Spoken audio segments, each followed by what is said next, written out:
Stop what you are doing and listen to me. Not later, not when you finish what is in your hand, right now. Because what I am about to say in the next 10 minutes has the potential to be the most important 10 minutes of your year, maybe of your decade, if you let it land the way it is meant to. I am not going to flatter you. I am not going to tell you how incredible you are and how the universe is conspiring in your favor and how everything is going to work out beautifully if you just believe hard enough. That is not what this is. This is a conversation most people are never willing to have. With themselves, about the gap between the life they are living and the life they are capable of living, and about the single force that is responsible for that gap. Not your past, not your circumstances, not the people who failed you, or the system that was not built for you, or the timing that was never quite right. You, the decisions you are making daily, the standards you are setting or failing to set, the version of yourself you are choosing to be or choosing to avoid becoming. 10 minutes. Stay with me. Because what changes after this is entirely up to you, and that is exactly the point. Let me describe your life to you, not your specific life, the life most people are living, the default life, the one that happens when nobody makes a real decision about what they actually want. You wake up, already behind, already reactive. The phone is the first thing, the news, the notifications, other people's lives flooding in before you have even decided what yours is going to look like today. And from that first moment, you are playing defense, responding, reacting, managed by the demands of everything around you rather than the direction of anything within you. The day moves, work happens, obligations happen. The hours dissolve in a series of tasks that feel urgent and are mostly not important. By evening, you are tired, genuinely tired, but not in the way that comes from doing something that mattered.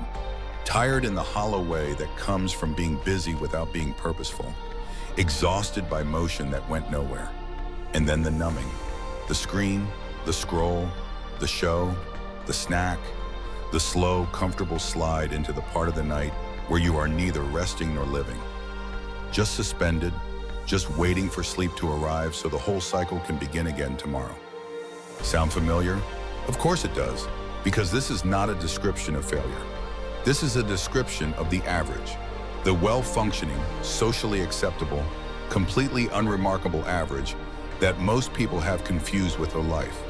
It is not a life, it is a rehearsal for one, repeated daily for years while the actual life waits. And time does not wait with it. I need to talk to you about time, not abstractly, concretely, in a way that I hope is uncomfortable enough to actually move something in you. You are not getting the years back. The ones already spent in the sleepwalk, they are gone. Every year you continued a habit that was diminishing you. Every year you postponed the decision that needed to be made. Every year you told yourself next year would be the one. Those years are not waiting for you at the end. They are spent permanently. Now add up what is left. Subtract sleep. Subtract the hours already committed to obligations you cannot change. Subtract the time you will lose to illness, to the unexpected, to the ordinary erosion of energy that comes with age. What remains is not as vast as it felt at 25, and it is shrinking.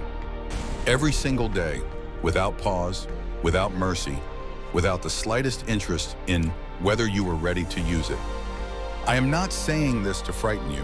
I am saying it because the people who change, the ones who actually close the gap between the life they have and the life they want, almost always point to a moment when time became real to them. When they stopped treating their remaining years as an unlimited resource and started treating them as the finite, irreplaceable, impossibly valuable thing they actually are. That moment can be a crisis, a diagnosis, a loss, something that forces the reckoning. Or it can be right now, in these 10 minutes. By choice, not by catastrophe.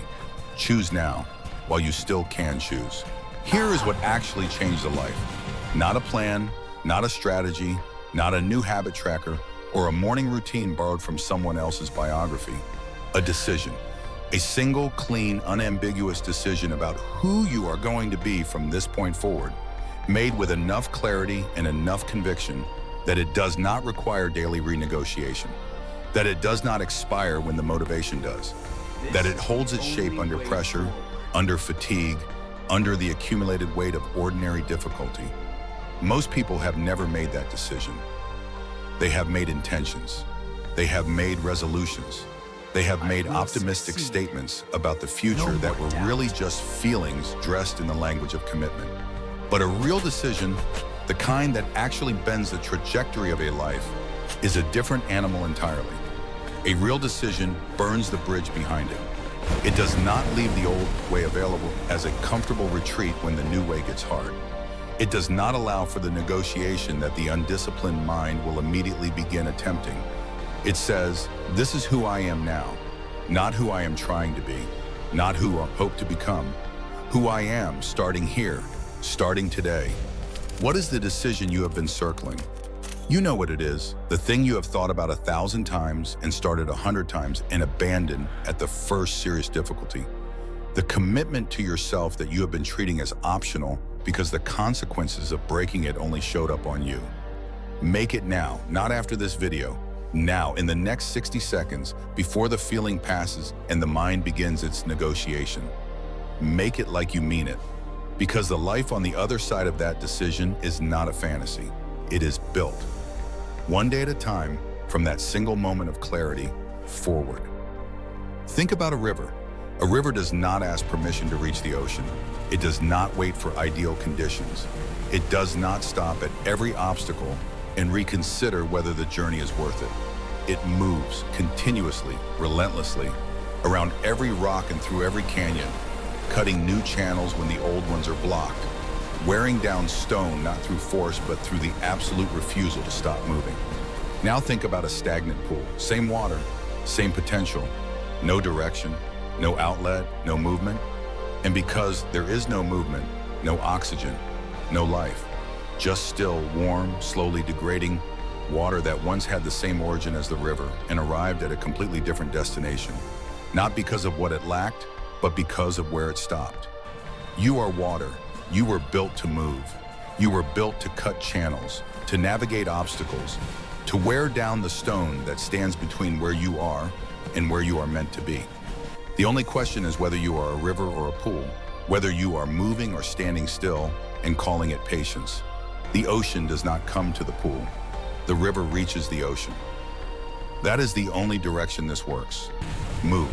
Now in the direction of what you want. Not when conditions are perfect. Conditions will never be perfect. Move in the conditions that exist today. Move imperfectly, incompletely, with all your uncertainties still intact. Because motion, even imperfect motion, is what separates the river from the pool. And it is the only thing that ever has. Your life is a direct reflection of the standards you hold yourself to, not the standards you aspire to, not the standards you tell other people you have, the ones you actually enforce, on yourself, in private, when nobody is watching, and the only consequence for lowering the bar is that your own life gets smaller. Most people's standards are set by their environment, by what the people around them accept as normal, by what their social circle does and does not do, by what feels reasonable given where they started. And those standards, comfortable, familiar, socially reinforced, are quietly, daily, building a ceiling on everything they are capable of. Raise the standard, not dramatically, specifically. Pick one area where you have been accepting less from yourself than you know you are capable of delivering. One area where the gap between your potential and your output is widest and most painful and most expensive. And decide today that the old standard is retired, that you are done negotiating with that version of yourself, that the new standard is non-negotiable and does not bend for bad days, busy weeks, or the persuasive voice of your own excuses. Hold it for 30 days, not perfectly, consistently. Show up for it when it is hard, especially when it is hard, because the days it costs you something are the only days that actually count. And at the end of 30 days, you will not recognize the person looking back at you in the mirror. Not because everything has changed, because one thing has, and one thing held with enough conviction changes everything else in its wake. These 10 minutes are almost over, and right now, in this exact moment, you are at a fork in the road that most people never even notice exists. One path leads back to the default. to the comfortable, familiar, gradually diminishing life of the sleepwalk, to another year of waiting for the right moment that will never come, of almost starting the thing that needs to be started, of being the same person in December that you were in January. The other path asks something of you. It asks you to wake up fully, permanently, without the option to hit snooze on your own potential anymore. It asks you to make the decision, raise the standard, and move toward the life you are capable of with the urgency of someone who has finally understood that time is not a renewable resource. That path is harder. I will not pretend otherwise. It requires more of you than the default does. It will cost you comfort and convenience, and the approval of people who are comfortable watching you stay small because your smallness makes theirs feel acceptable. It will ask you to keep going on the days when everything in you wants to stop. But it leads somewhere. It leads somewhere real and earned and yours in a way that nothing handed to you ever could be. So stop sleepwalking. Stop waiting. Stop treating the life you want as a reward for conditions that will never align perfectly. The 10 minutes are up. What happens next is the only answer that matters. Wake up, decide, rise, and do not stop. Not tomorrow, now.